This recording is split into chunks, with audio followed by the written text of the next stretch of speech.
Bonjour à tous et bienvenue sur ma chaîne. Avez-vous envie de vous surpasser, mais vous ne savez pas par où commencer? Alors vous êtes bien au bon endroit. Notre rencontre d'aujourd'hui n'est pas le fruit du hasard. Je m'appelle Kipling. Dans mes prochaines vidéos, je vous invite à un moment de réflexion. Voyez-vous les grains de sable qui tombent du sablier? C'est le temps qui passe. Ce temps ne reviendra pas. Vous avez bien compris. Aujourd'hui, nous parlons du temps.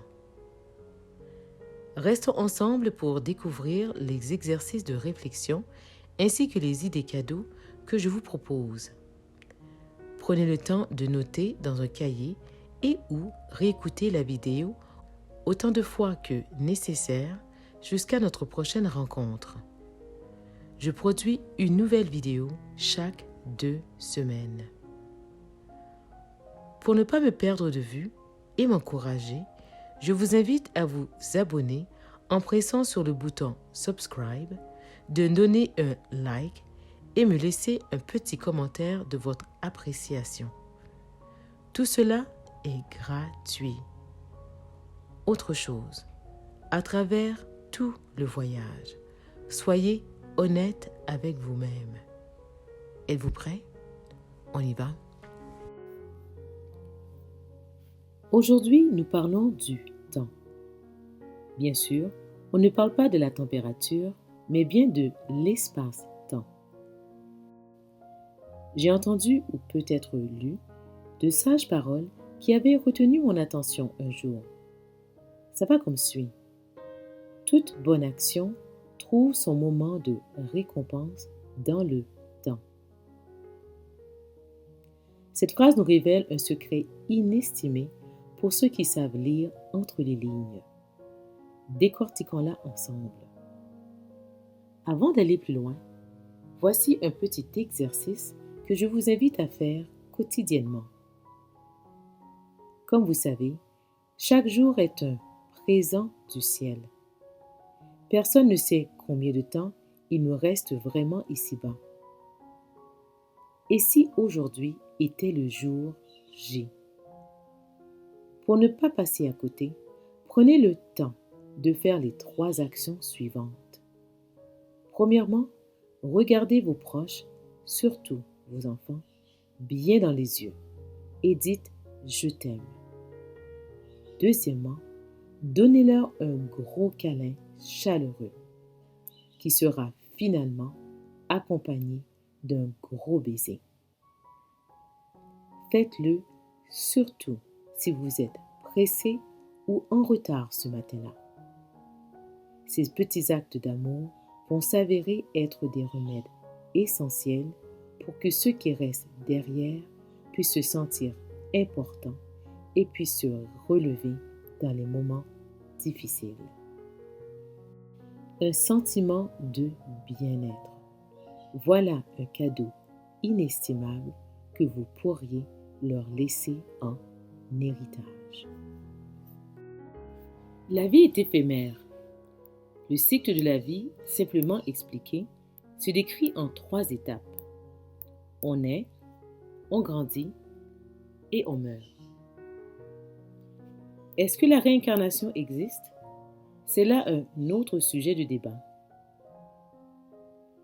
Ce que l'on fait de ce temps précieux doit avoir de la valeur. Quand on dit que toute bonne action trouve son moment de récompense dans le temps, on parle ici de l'impact du moment présent sur notre futur. De plus, on fait référence à l'interrelation de nos actions sur nous et les autres. On ne peut pas se mentir.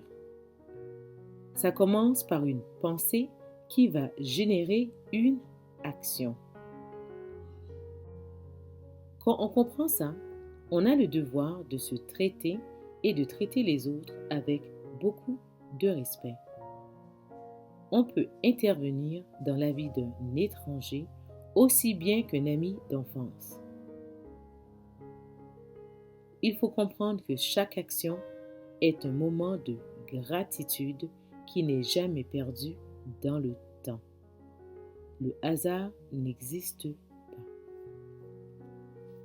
Voici donc une liste de 6 actions à faire pour mieux gérer votre temps.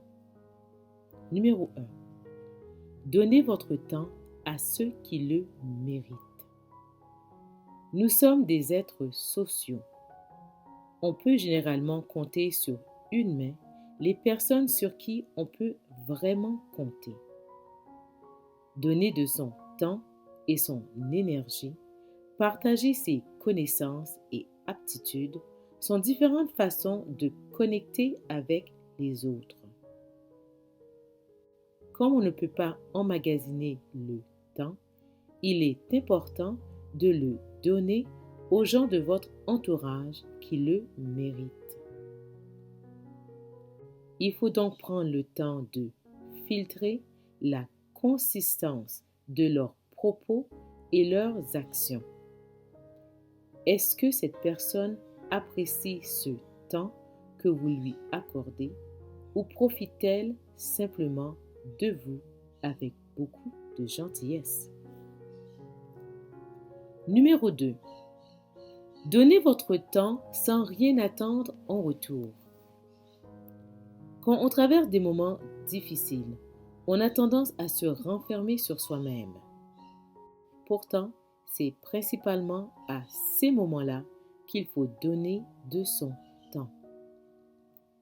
Faire du bénévolat, faire don de vos surplus à rien en sont quelques exemples. A priori, cela peut paraître absurde.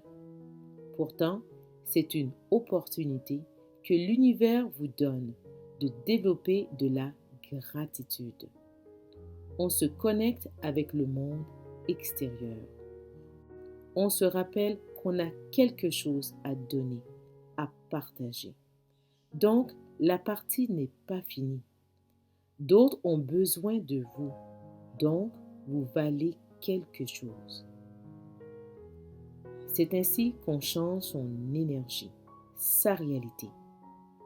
Quand vous donnez de votre temps avec beaucoup d'amour, c'est une façon de dire merci à l'univers pour tout ce que vous avez. À son tour, l'univers vous donnera encore plus de raisons de dire merci. Numéro 3. Passez du temps de qualité avec vous-même. De même qu'il soit important de donner du temps aux autres, il est important de se donner du temps. Être bien dans sa peau est essentiel à son épanouissement. Il faut donc se gâter de quelque chose qui vous apporte du bonheur. Achetez-vous des fleurs. Allez faire une pédicure. On le mérite bien. Numéro 4. Prendre du temps pour acquérir des expertises et développer des habiletés. Faites des activités qui vont vous aider à développer vos compétences. Lire des livres et regarder des films d'auteurs inspirants pour guider vos choix de carrière, de métier. Assister à des conférences sur des sujets qui vous passionnent. Vous allez utiliser ce temps pour devenir la personne que vous voulez être. Numéro 5. Prenez le temps de prier. Je précise que je ne parle pas d'une religion en particulier. Priez pour votre pardon du mal conscient ou inconscient que vous avez causé à vous-même et à autrui. Priez pour dire merci de vous retrouver sur le droit chemin et pour en aider d'autres à trouver le leur. Numéro 6. Prenez le temps de prendre soin de votre santé mentale, physique et spirituelle. Écoutez de la musique méditative à haute vibration. Faites de l'exercice. Faites de bons choix alimentaires et regardez les autres avec les yeux du cœur. À travers tout le processus, votre intention et le résultat doivent se résumer par un partage entre vous et vous-même et vous et les autres. Vous devez avoir le sentiment que vos âmes grandissent à travers ces actions. Idée cadeau. Se féliciter après un défi réussi. Il est important de se lancer des défis.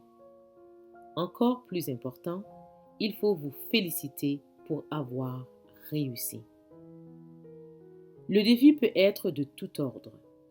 Garder son espace de travail organisé, de se lever tôt pour faire de l'exercice, apprendre une langue, avoir le courage de parler en public lors d'une conférence, appliquer pour un poste de cadre supérieur en sont quelques exemples. Votre défi peut paraître insignifiant pour une autre personne. Ne vous jugez pas sévèrement. Chacun avance à son rythme, un pas à la fois. Vous seul connaissez vraiment le poids du défi que vous venez de relever. Comme vous vous connaissez mieux que personne, vous devez a priori choisir une stratégie qui fonctionne. Certaines personnes ont besoin de l'encouragement des autres pour avancer. D'autres peuvent s'automotiver. Il faut donc se connaître et adopter la stratégie qui va vous forcer à sortir de votre zone de confort pour votre propre évolution. Comment on se félicite? En faisant des activités qu'on aime faire pour notre bon plaisir. Prenez une journée au travail pour rien faire. Allez magasiner avec un budget préétabli. Parlez de votre défi déjà relevé à des personnes fiables pour qu'ils reconnaissent en vous ce trait de caractère. L'important est de le faire. Ces petits accomplissements vont vous donner le goût d'en relever d'autres et même des plus grands, car vous élargissez votre champ de possibilités. Et voilà, c'est déjà la fin. Qu'allez-vous faire aujourd'hui de votre temps du présent? Qu'allez-vous laisser en héritage à vos proches? Quel changement allez-vous adopter pour mieux maximiser votre temps? Êtes-vous prêt à travailler en harmonie avec votre moi intérieur pour vous accomplir pleinement? Quel aspect de ma vidéo a capté votre attention? J'espère que j'ai su susciter des discussions intéressantes à avoir entre amis. Mais avant tout, j'espère que je vous ai outillé pour vous aligner sur la voie du bonheur. Sur ces mots, je vous dis au revoir jusqu'à ma prochaine vidéo. Nous parlerons du pouvoir de la pensée. À plus.